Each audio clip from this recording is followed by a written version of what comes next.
पर्सेंटेजमधील एक महत्त्वाची कन्सेप्ट म्हणजे सक्सेसिव्ह इन्क्रीज किंवा सक्सेसिव्ह डिक्रीज यावर आधारित CTT पेपर 2/2023ला हा प्रश्न विचारलेला आहे. When Babu purchased a new Nissan Micra in 2020 its price was 5 lakh. तर बाबूने एक 5 लाख रुपयाची कार घेतलेली आहे जी 2020मध्ये घेतली होती. त्यानंतर every year its price will decrease 4% from that years price. प्रत्येक वर्षी त्या कारची किंमत 4% कमी होणार आहे. तर what will be its price in year 2022. 2020मधली किंमत 5 लाख आहे, 2022मध्ये किती होईल विचारलं आहे. पहिल्या वर्षी 4% कमी झाली म्हणजे त्या गोष्टीची 96/100 झाली, बरोबर.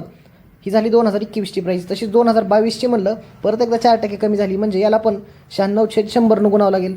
हे 4 झिरो आणि हे 4 झिरो कॅन्सल होतील म्हणजेच 50 गुणुले 96 गुणुले 96.